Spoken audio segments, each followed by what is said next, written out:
Welcome back to our channel. In today's video, we will be starting with the chapter from geometry, which is the Pythagoras theorem.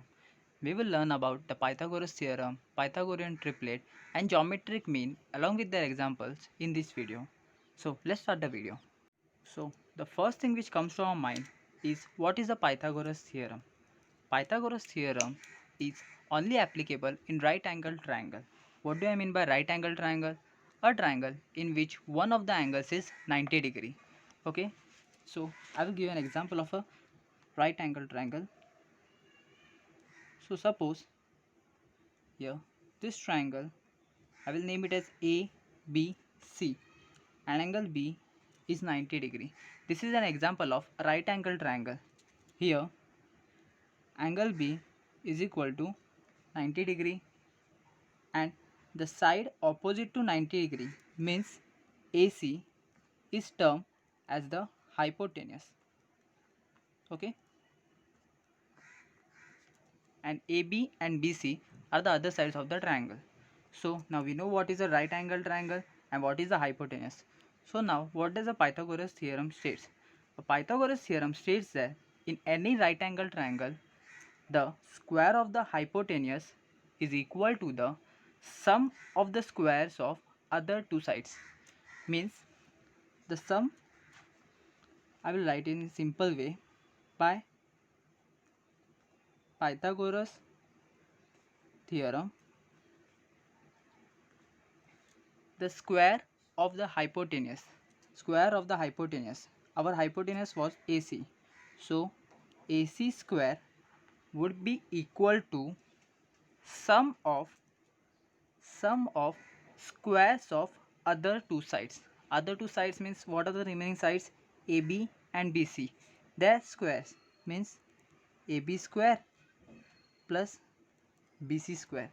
Okay, this was a format of this example. In general, we say that in a Pythagoras theorem, by Pythagoras theorem, the hypotenuse square is equal to the sum of one side square plus other side square. So this is my one side and this is my other side.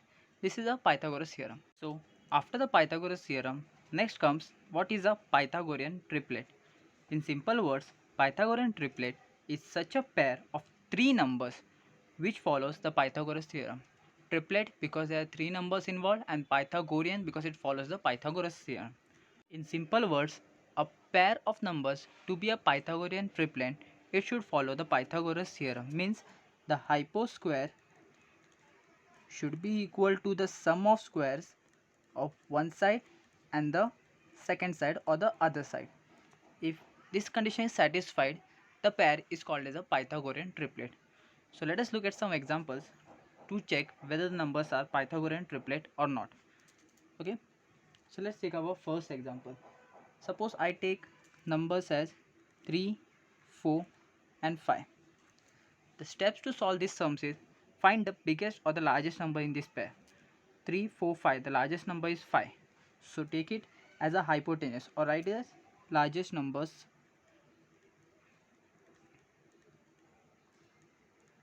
is equal to 5. Okay. Now take the square of the largest number.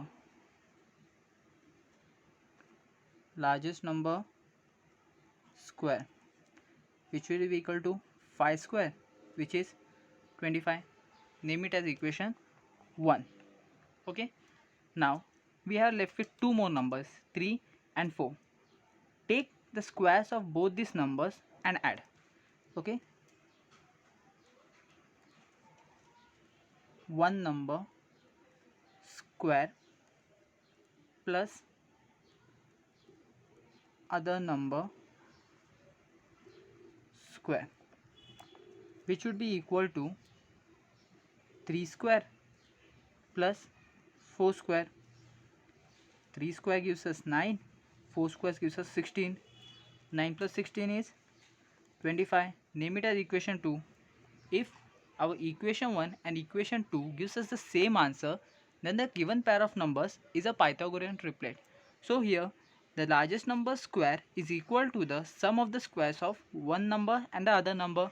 So we will write it as 3, 4, 5 is a Pythagorean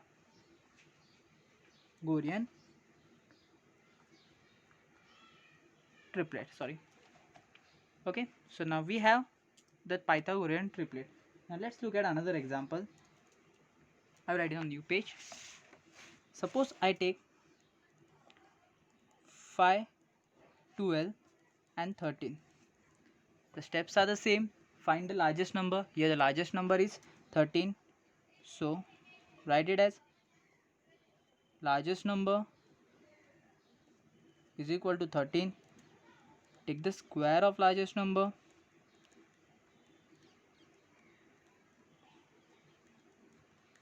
Which would be equal to 13 square. 13 13s are gives us 169. Name it as equation 1. Now we have to take the sum of the squares of remaining two numbers. So one number square plus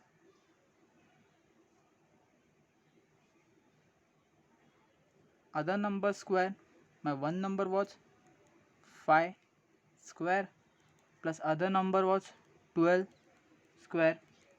5 square, 5 5 are 25, 12 12 are 144. 144 plus 25 will again give us 169.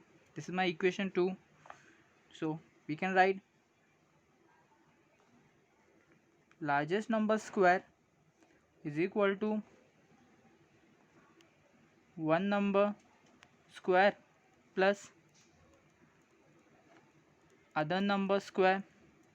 Therefore 5, 12, 13 is a Pythagorean triplet. So now we know whether a given pair of numbers is a Pythagorean triplet or not. Now let's look at the next part, which is the geometric mean. Okay, so what is a geometric mean? Geometric mean is again applicable in a right angle triangle. Okay, so suppose I again name it as A, B and C. This was my 90 degree or right angle. Okay, now if we draw a perpendicular from the right angle to the hypotenuse, means this is my perpendicular from my right angle to the hypotenuse. Suppose I name it as Q. Okay, so what does a geometric mean means? If a perpendicular is drawn from the right angle or 90 degree to the hypotenuse, then BQ square will be equal to product of AQ and QC. This is what I mean by geometric mean. Let us look at one example of geometric mean.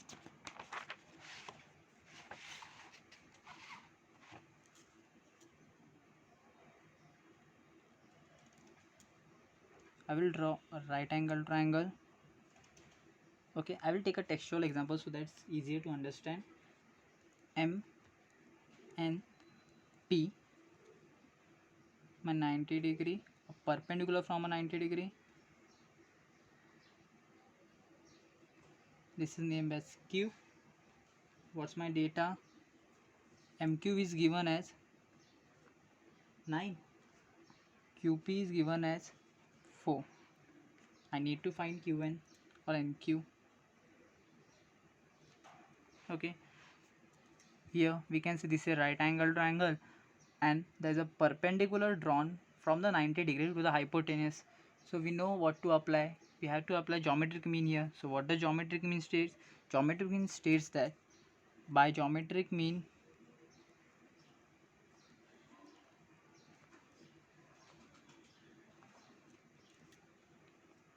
NQ square will be equal to the product of MQ into QP. We don't have NQ, so we'll write it as is it. MQ, we have MQ as 9. QP, we have QP as 4. And Q square as it is. 9 4s are 30 square, 36. We don't need 9 NQ square, we need NQ. So taking square root of 36, Root of 36 means 6 6 6 6 we will get 6 as our answer. We are not given a unit, so we'll write as NQ is equal to 6 units. So this is our answer. Now let us look at one more example for geometric mean to better understand it. I will again take a textual example. I will draw the figure.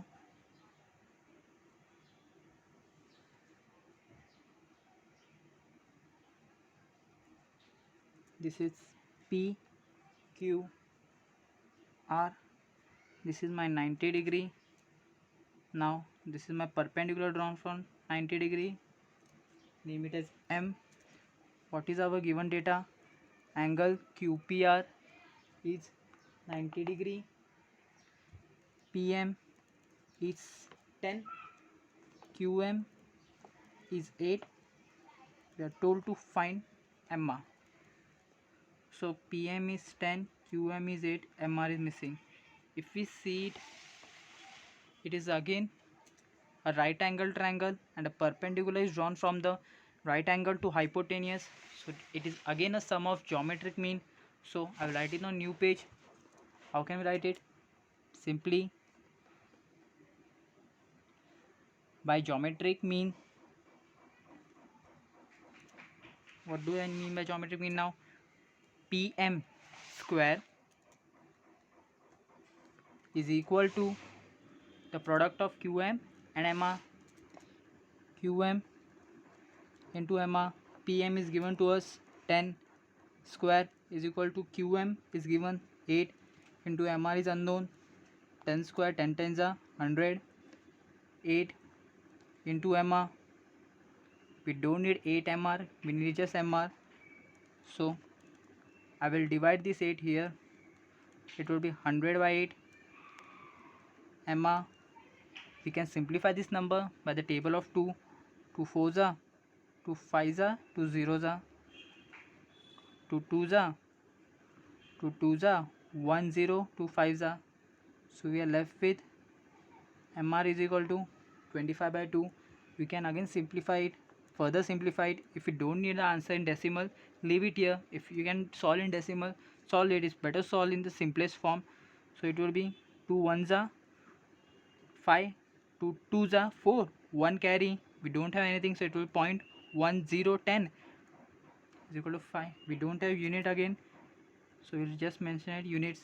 So that's all for today. In the next video, we would be looking at some more examples from this topic and we would be completing this chapter. We won't be taking the application of Pythagoras theorem part as it is omitted for this year. So if you found this video useful, do like, share and subscribe for more such videos. Thank you.